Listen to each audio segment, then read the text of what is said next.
Laredo International Airport, Texas. Continental Express is such a watershed moment for accident investigation. Outside looks good. Okay, I've done the cockpit scans. We're set for the before start checklist. Continental Express Flight 2574. It happened extremely fast. The force was so violent, the plane was unflyable.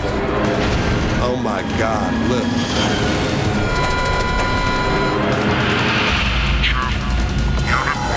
I was a little bit scared when I first saw the wreckage. I told him that I thought it was a bomb went off. Kaboom! The wreckage will tell a chilling story. If they had strictly followed those procedures, this accident should not have happened. Of good intentions gone terribly wrong. Mayday, mayday.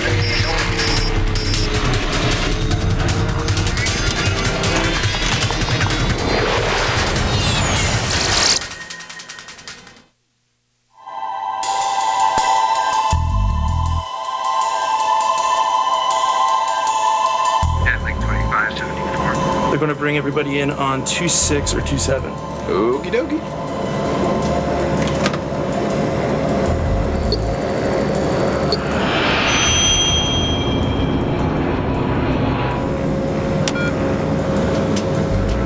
Autopilot off. Continental Express Flight 2574 and its 11 passengers nears the end of its 1-hour flight from Laredo to Houston, Texas.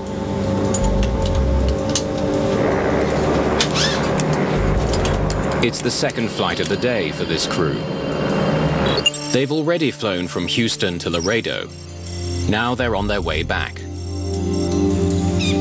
15,000 feet below, it's a warm, late summer morning on the farms and cattle ranches of southern Texas. Captured on the right. The pilots prepare the Embraer 120 Brasilia for another routine landing. Captain Brad Patridge is just 29 years old. 43-year-old First Officer Clint Radosevich is now very close to becoming a captain himself.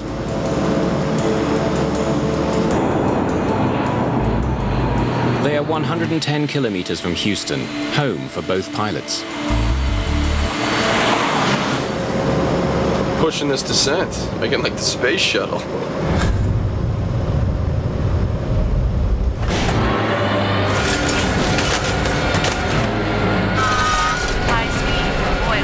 In the blink of an eye, the plane is plummeting towards the ground.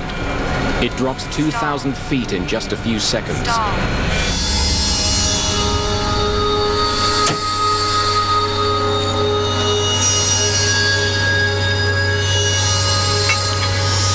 Far below, Carey Larby and his brother Clifton are working on their farm. My brother and I heard the explosion. We both looked up in the air, and it was, oh my God, look. Seen a plane coming out of the air.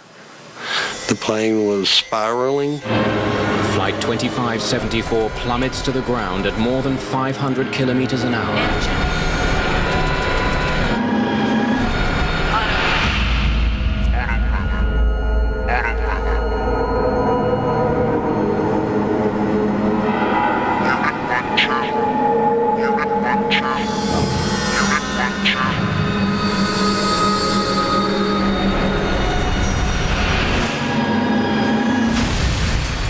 When it hit the ground, there was a massive explosion. My brother said, "Let's go." And I said, "Man, I really don't think there's anything I want to see there."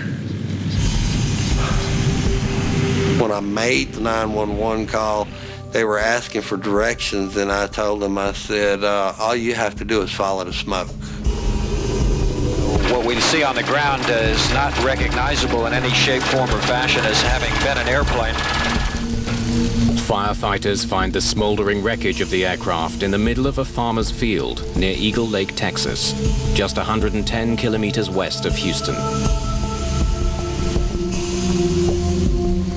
As you went there, you If you wouldn't have knew it was an airplane, you would have just thought it was a pile of trash. It was burnt so far.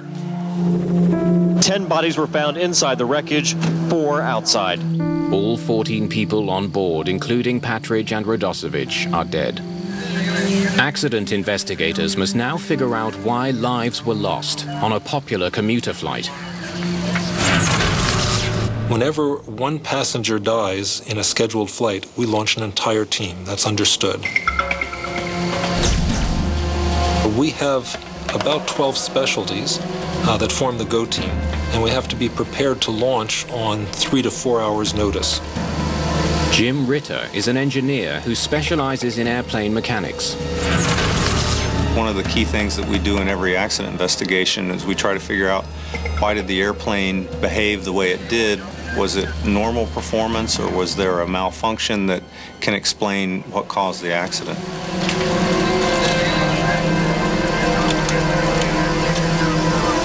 I was a little bit scared when I first saw the wreckage.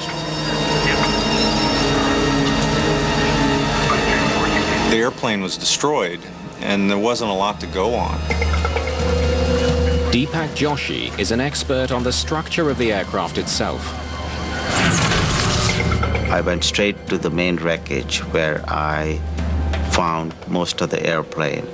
My first order of business was to locate the 4 corners of the airplane.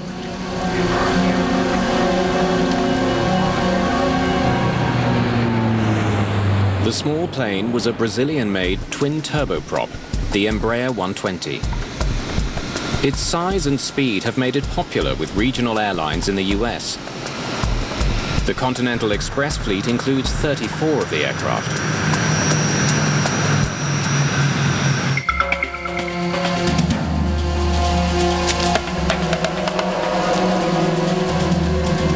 The first day when we got down there, I led the group in terms of interviewing 6 witnesses.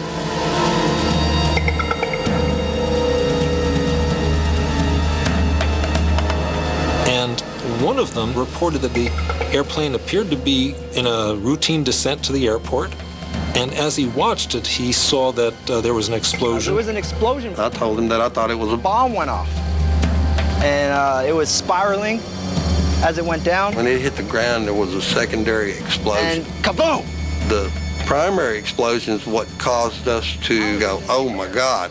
I could see a hole in it. It looked like it had a hole in it about the size of a Volkswagen. The eyewitnesses were unanimous that the airplane was on fire before it reached the ground. Seen this plane, solid fire, just the outside wings and going straight down. The wing was blown completely off, and it was just dangling there. The eyewitness testimony is compelling. An onboard explosion caused by a bomb seems like a very real possibility.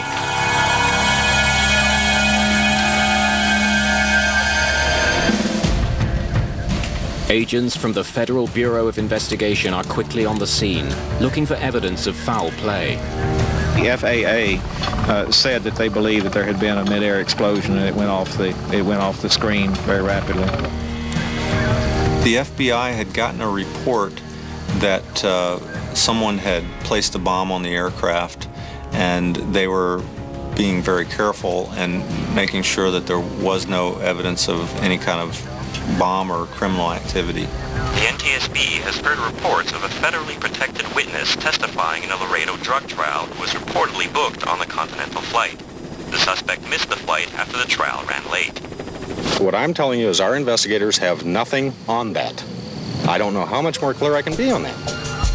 The wreckage itself gives the investigators an immediate clue about the crash. I saw the cockpit was there, the fuselage was there. The left wing had folded under the right wing, and a portion of the vertical stabilizer was there. But the horizontal stabilizer was missing.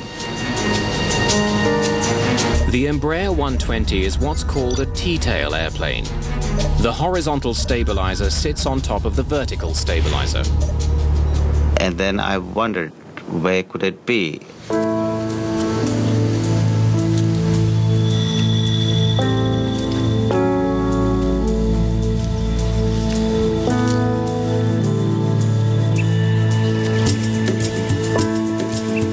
200 meters away, well back from the main wreckage, Joshi finds the missing tail section. Can someone help me get a bearing on this? That made me believe that there is definitely an in-flight breakup of an airplane. All right. A lot of the various pieces were scattered around, so one of the key questions that we kept asking ourselves was, what happened first? What initiated this event?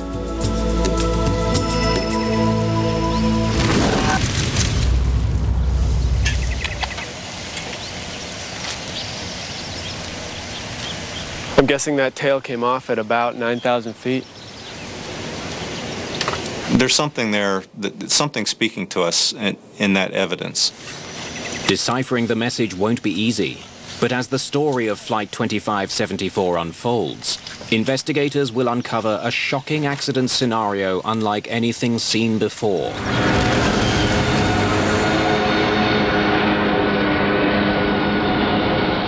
All 14 people aboard were killed, among them the pilot, Captain Brad Patridge of Kingwood.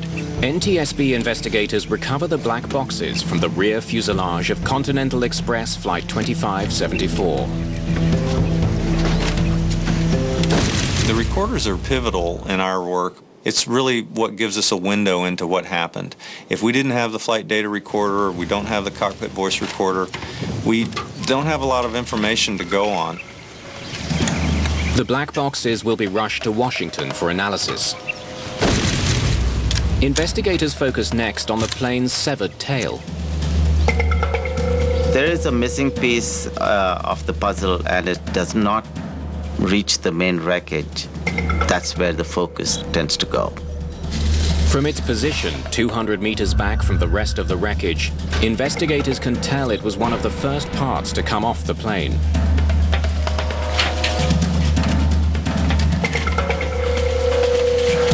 They wonder if corrosion or metal fatigue may have weakened the tail to the point of failure. When a piece of metal bends back and forth over time, it eventually snaps. Called fatigue, that failure is identified by a smooth, clean break. We started to look at the fracture surfaces of the vertical stabilizer. But the edges of the tail section aren't smooth. They're jagged. In this particular accident, we did not see any brown color rust. No corrosion, no fatigue. The fracture surfaces clearly indicate that the tail was ripped off suddenly. In Washington, NTSB technicians opened the black boxes. The cockpit voice recorder is our single most important piece of evidence. It records everything that's said, all sounds in the cockpit for the last half hour before impact. You can hear cockpit sounds that can be very helpful. So you can hear what the engines are doing, you can hear a whole bunch of things. We do analysis on that. But no voice recorder comes with a guarantee. It's a complicated piece of electronics, hooked up to several microphones. After slamming into the ground at more than 500 kilometers an hour, there's a chance the recording may be damaged or lost. In Texas, the FBI field unit finishes testing remnants of the plane for any residue from explosives.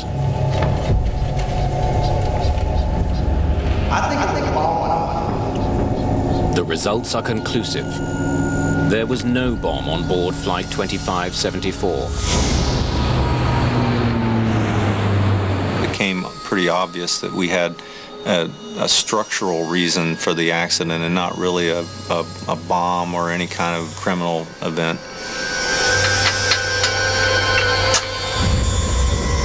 The fire and a mid-air explosion reported by witnesses were likely caused when the wing broke off, igniting the fuel inside. Investigators discover that the tail section did not fall off in one piece. I noticed that the leading edge on the left side horizontal stabilizer was missing. This is very unusual. Maybe a small section of the leading edge would be missing, but not the whole complete 10-foot section. The leading edge on the right side is still attached to the stabilizer, but the one on the left is missing entirely. So, when did this piece break off? A key question there is, what was the first part that came off of the airplane? Because a lot of times the initiating event is going to be found in those early parts that break from the airplane in an in-flight breakup. It's now vitally important for investigators to find the missing leading edge. It's a piece of molded composite material 3 meters long. Its rounded shape allows air to pass smoothly over the stabilizer. But the missing piece can't be found anywhere near the crash site. We really needed it, and there was a growing frustration because we thought this part was critical. Without it, they don't have all the pieces of the aircraft. More importantly, they're missing the piece that most likely came off first. That piece of evidence was very, very important for this investigation, and we made our best effort to find this leading edge. The FAA asked us to assist in the search. We walked our property. I knew every bit of that property.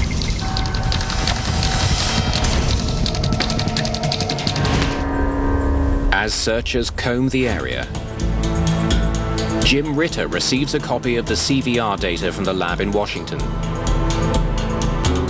The good news is that the recording is intact. The pilot's final moments have been clearly captured. Radio check. Ritter wants to see if they discussed a developing crisis, or perhaps were forced to make a sudden maneuver to avoid an oncoming obstacle. If the airplanes are flying within 6,000 to 8,000 feet, you might have some involvement of birds. But the twin turboprop was flying much higher, well above any threat of a bird strike. Radio check. I can hear you loud and clear. As you also. Okay, I'll get you some ATIS. But the CVR is mostly filled with the sound of controllers giving the pilots routine instructions. Jetling 2574, say your heading. 050. Jetling 2574, roger. Flight heading 030. And normal conversation between the pilots. Got a few days off coming up. Gonna head down to the coast, little R&R, little golf. There are no hints of trouble on this flight until the first officer pushes his plane into a rapid descent towards Houston. Pushing this descent, making like the space shuttle.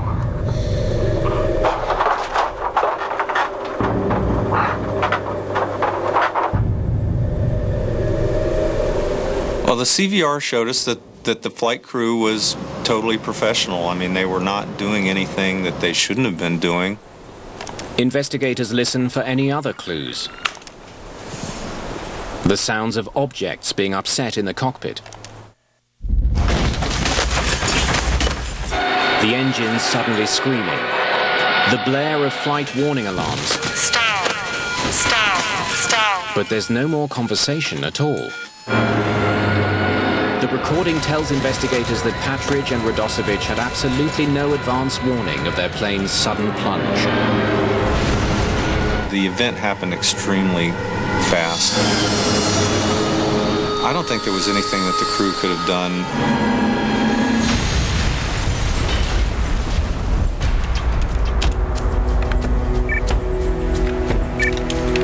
An analysis of the flight data recorder comes to the same conclusion. We didn't see anything unusual about the accident flight until the very instant that we had the pitch down. Until the plane went into a dive at near top speed and broke up, there was nothing abnormal about this flight. The cause of the crash remains a mystery. Finding the one missing piece of the tail is now more important than ever.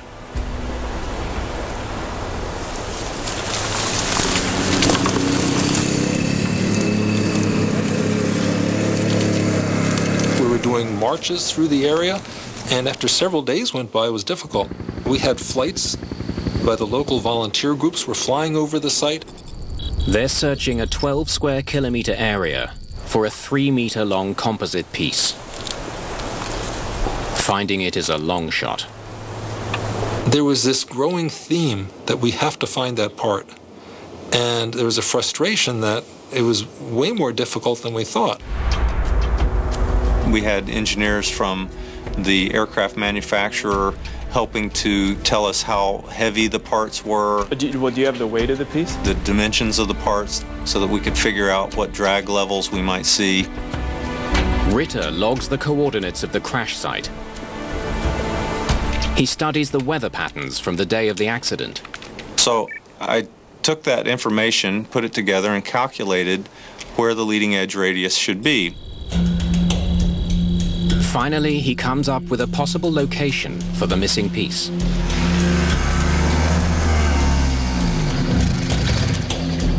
I think it's somewhere in here. Over the next couple of days, we went to that area and we laid out a grid to search for it. We searched for it on in the four-wheelers and in the helicopter. On the third day of the search, some good news. We were flying over the Texas countryside, big cattle country. Suddenly the pilot sitting next to me said, "I think I see it." The piece is in the area predicted, but it's so well camouflaged that it was nearly impossible to spot. People had walked by it hundreds of times, but it just happened to blend in with the cattle fence. Hey Jim, we found it, and it's just where you said it was. Of course it is. You just weren't looking hard enough. We had spent several days, all day long, long days and nights, calculating where to look, and so I was elated when we finally found the part. Now that the leading edge has been found, investigators believe they finally have all the pieces of the plane. We were really excited because it's important. You want to do your best to understand what happened in an accident. And if you didn't have the key part, there would always be questions. Right away, they noticed something unusual. The evidence indicated that the leading edge upper surface holes were absolutely clean, no elongation, no damage.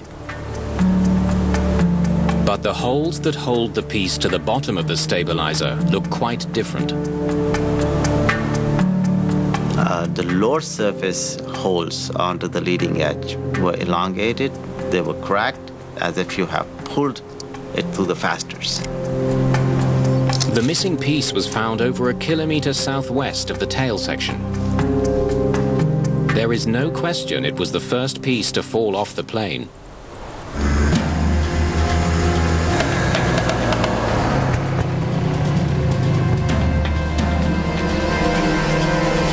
See, look here, look here. Absolutely perfect on top, but destroyed at the bottom. The fact that the screw holes on the top of the leading edge aren't damaged presents a frightening prospect. It looked like there was no screws attached onto the top surface of the horizontal stabilizer leading edge. The discovery presents the team with two important questions. Why were the screws missing? And could losing this actually cause the plane to crash? The leading edge improves the aerodynamics of the plane. But it's not a moving part that controls direction. It's hard to see how losing it would cause the plane to plummet from the sky. At that time, I was kind of surprised that losing a composite leading edge would actually cause such a severe impact. Now that all the pieces of the plane have been found, the investigation moves to NTSB headquarters in Washington, D.C. Well, we're just trying to put all the pieces of the puzzle together and try to make sure that we understood what the motion of the airplane was after the leading edge radius broke off. The horizontal stabilizer is like an upside-down wing. It pushes the tail down while the wings lift it up. Reducing the force on the stabilizer lifts the tail and makes the flight unstable. There were still questions about maybe it would still be controllable, and so we did an engineering simulation to try to see if maybe there was a way that the airplane could still fly after it lost the leading edge. But we found that it really was not a controllable situation. After the leading edge radius broke off of the airplane, it was a negative 5G pitch over. Once the angle of attack exceeded the negative limits, it actually broke the wing apart. So it was not a survivable event.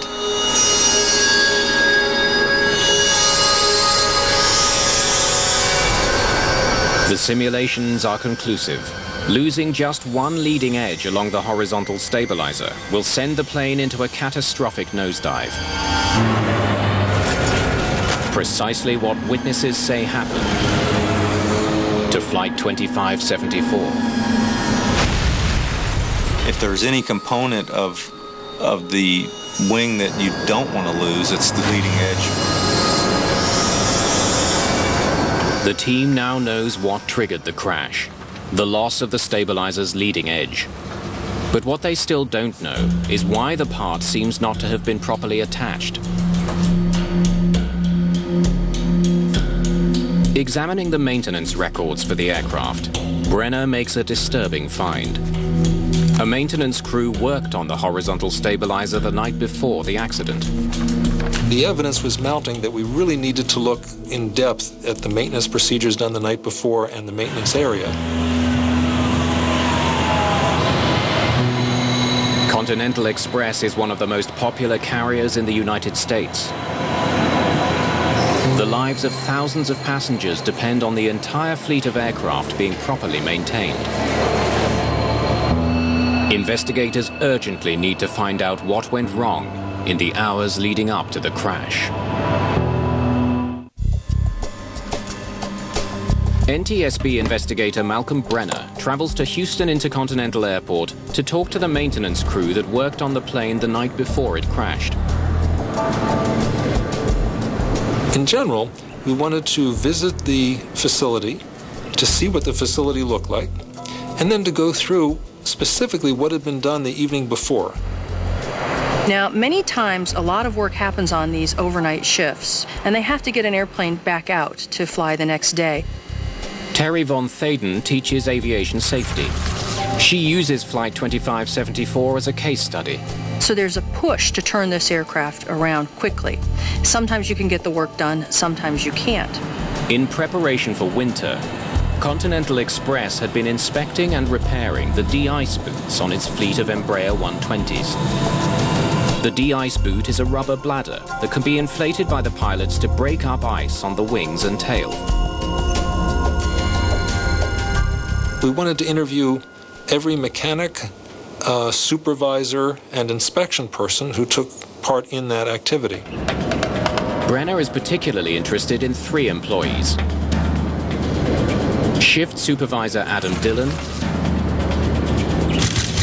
Troy Anderson, an inspector responsible for checking the work of the mechanics, and the evening shift supervisor who started the job, John LePage. Thanks for taking the time. So, what was the plan for the night? We had about 10 hours to change both boots. Replacing the boot involves removing the leading edge, stripping the old boot off it, and putting on a new one. The entire piece gets screwed back onto the horizontal stabilizer. This is a big job to do all in one night. It was scheduled to have these replaced during the midnight shift. Somehow, the evening shift had some extra time and decided they can help out, get this airplane out, so we'll get it started. Grab what you need, I'll get the boots. Watching over the work being done by the mechanics is Inspector Troy Anderson. I had some time to lend a hand. We went up to the stabilizer to start the job.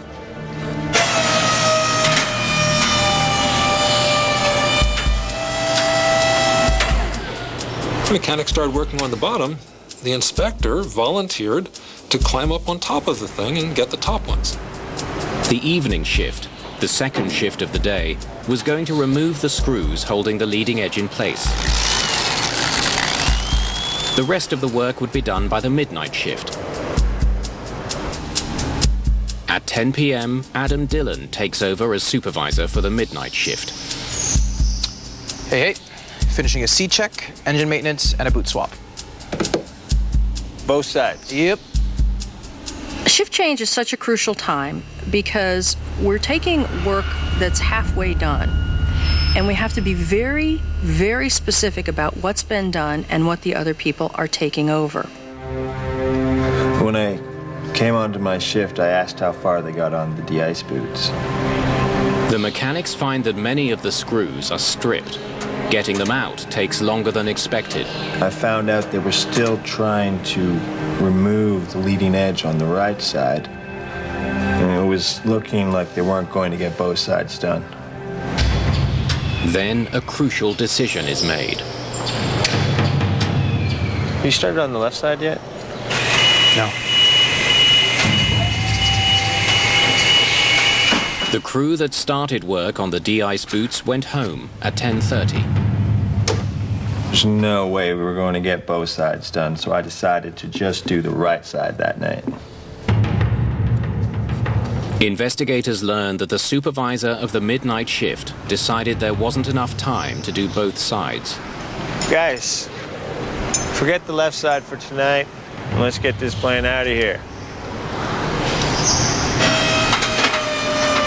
So the guys, they spent most of their shift replacing the right side boot. A few hours later, mechanics finished changing the de-ice boot and reinstalled the right side leading edge. So your mechanics didn't do any work at all on the left side? No, we didn't touch it.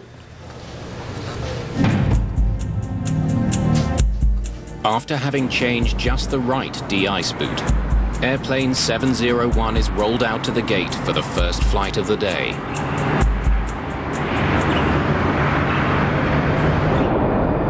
Three hours later, the left leading edge rips off the tail, causing the aircraft to plummet almost 12,000 feet to the ground.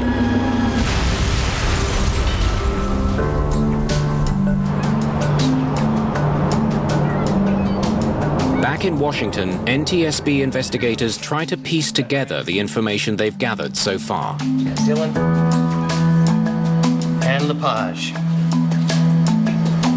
The individual mechanics, the supervisors, in general, I thought we had good cooperation. They did describe what they were doing. I think they were credible. I believe they were trying to help. Where was Anderson if he was helping? We had about 10 hours. No way we were going to get both sides done. I had some time to lend a hand. The second shift. Investigators are almost certain that the screws were removed from the top of the left side leading edge and never replaced. But maintenance workers insist they only worked on the right side. Investigators are puzzled. So the second shift started the job. These guys, they started on the right side. Their inspector, he helped them. It's always dangerous when you change from one shift to another shift, and that's why there are very strict procedures about that. They were bypassing them.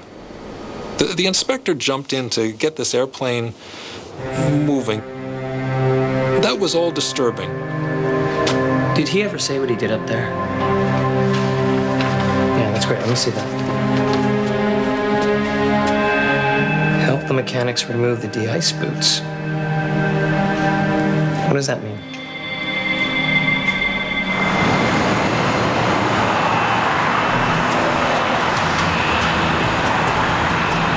Malcolm Brenner returns to Houston to try to determine precisely what work Inspector Anderson performed on the doomed plane.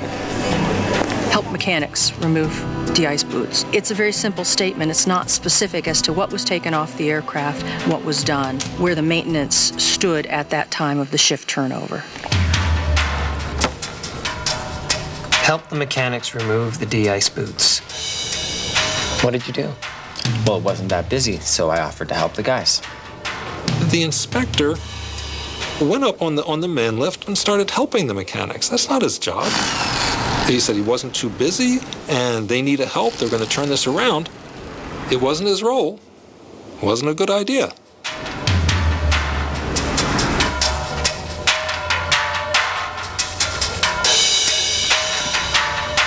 So what side did you work on, Troy? Just the right? Both. Look, when I left, the plan was to do both sides.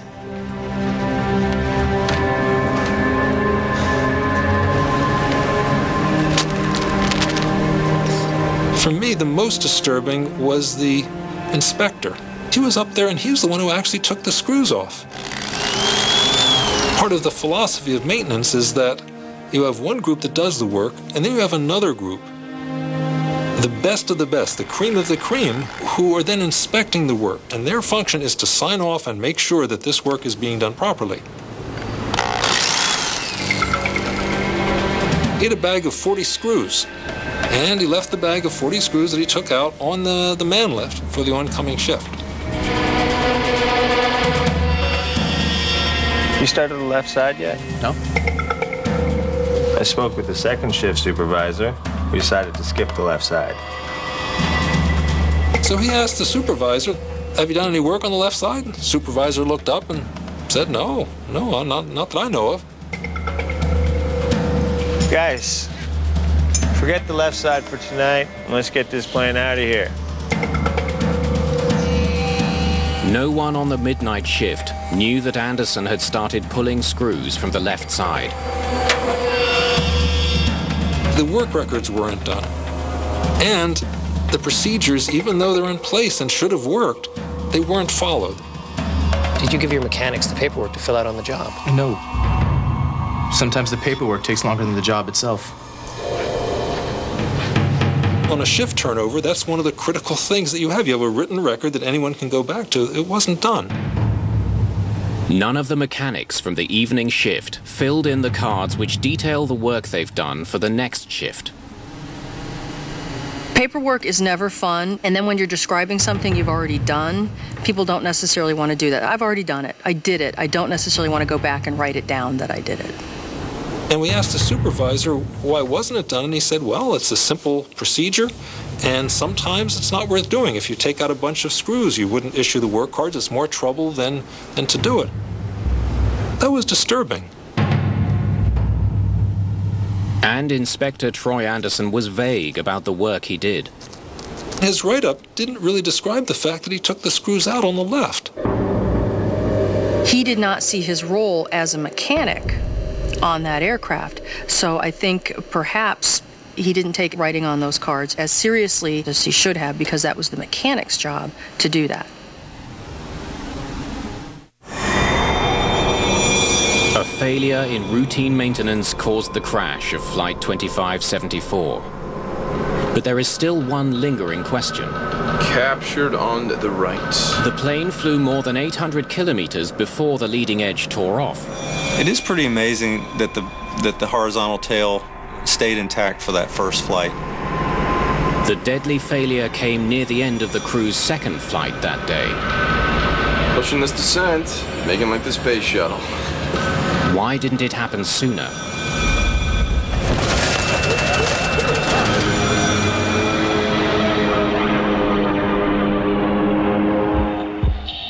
Investigators pore over the recorded data from both flights. They compare flight parameters like speed, heading, altitude, in search of anything that might provide an answer. It was a question of, how much the forces would have changed. They zero in on the plane's airspeed during descent. Just before its fatal dive, Flight 2574 hit a speed of 260 knots. Though safe under normal conditions, that's close to top speed, and 44 knots faster than the previous descent. They conduct a study to confirm suspicions that those 44 extra knots were enough to trigger disaster.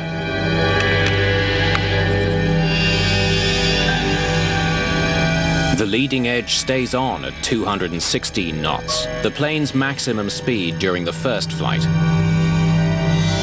The aerodynamic forces never quite rose to the level that they did on the accident flight. But an increase of 44 knots drastically increases the amount of drag on the leading edge. Once the plane got up near its maximum speed, it had this failure waiting to happen. The tragic significance of First Officer Radosevich's last words is now clear to investigators. Pushing this descent, making like the space shuttle. His high-speed descent sealed the fate of Flight 2574. The airplane broke apart at the highest speed that it reached since the maintenance that was done the night before. The aerodynamic forces were very high, and so eventually they were enough to bend the leading edge radius downward because it wasn't attached anymore on the top of the horizontal tail, and they bent it downward to the point where finally the oncoming air was powerful enough to break it off. At 260 knots, the leading edge rips off. When that part failed, the plane was unflyable. High speed, oil, high speed. I mean, the force was so violent. Engine. On the cockpit voice recording, the pilots don't say anything after it happens. They were probably incapacitated. It's that violent. The massive negative G-force would have instantly sent blood rushing to the brains of the passengers and crew, rendering them unconscious.